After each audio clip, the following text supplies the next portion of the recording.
Drivers traveling on the 710 often find themselves inconvenienced. As they near Pasadena, the unthinkable happens. The freeway ends. Nearly 5 miles sits between what should have been a stretch of highway connecting the 710 to the 210. Motorists then find themselves dumped onto Valley Boulevard. Instead of multiple lanes and no signals, drivers add upwards of 20 minutes sitting at red lights trying to get to the 210 or 134. More than 100,000 drivers per day are affected by the lack of a connection. Residents in Alhambra, South Pasadena, and Pasadena all say this has burdened their neighborhoods. I think it's impacted the city I live in, Alhambra, unjustly, with extra traffic going through and pollution. It makes it almost impossible to travel at certain times of the day from the south of the city to the north of the city. I live on a street that's north-south and it's fairly long. We have people cutting through all the time. It's right opposite a school. They're speeding. It's very dangerous. The traffic through there all these years has torn up their streets. So I figure, they could have saved much more by just having the darn freeway just run through there and get it over with. Throughout the half-century battle, lawmakers and drivers have continued to raise the idea of finishing the job.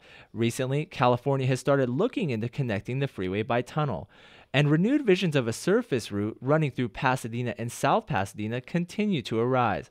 These rumblings have re-sparked the debate. Adding to the controversy, Governor Schwarzenegger vetoed a bill which would have eliminated the possibility of a surface route and made a tunnel the only possibility for a connection. Those against the surface route in South Pasadena say it will divide their community. South Pasadena resident Devin May says she feels a surface extension would ruin the nostalgic city. I think it's a shame because there are a lot of historic homes there. That would probably hurt property value as well as make the neighborhood not as beautiful as it's been. Yet many of the historic homes along the proposed surface route are owned by Caltrans. In January, Caltrans began an $11 million study on possible tunnel routes. State transportation officials are looking at 5 different areas. These include portions of Los Angeles, Pasadena, South Pasadena, Alhambra, and La Cañada Flint Ridge. The study found all routes feasible, but the cost of the tunnel has many questioning the choice. A surface route would only cost around $850 million to construct, but a tunnel would cost as much as $3.6 billion. While the cost has polarized many people into choosing between a tunnel or surface route, there is also a group of people who think neither is necessary. Pasadena City Council member Steve Haderline says even if an extension is built, congestion on the freeways will be equally as time-consuming. The freeway isn't going to solve your problem. It didn't solve the problem to extend the 210 freeway to the 15. Didn't solve the problem to extend the 210 freeway through the San Gabriel Valley. But the freeway is not going to solve that problem.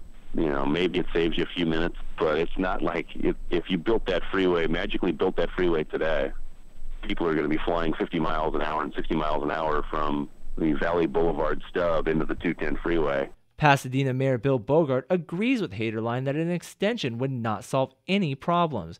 He says Pasadena's surface streets would suffer from any 710 connection. The extension of the 710 to bring more traffic to those freeways would be extremely difficult. It would also result in an increase in traffic on nearby surface streets in the city of Pasadena, contrary to the view of some who think that if the freeway is completed, traffic on the surface in the area will be significantly reduced. Some money for a tunnel route would be provided from a half-cent tax increase approved by voters last year. The Metropolitan Transit Authority has allocated $780 million from the increase for the tunnel. La Cañada and South Pasadena filed lawsuits to block the MTA's decision since environmental research has not been done. But a superior court has ruled the tunnel is exempt from these requirements. Now the stage is set for what appears to be years of negotiations. The next step in the process will be a $35 million study of the tunnel's environmental effects. Once a decision is finally made, years of construction would add to the 50 years of waiting.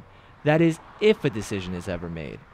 This ensures that while a gap remains, there will be no lack of debate.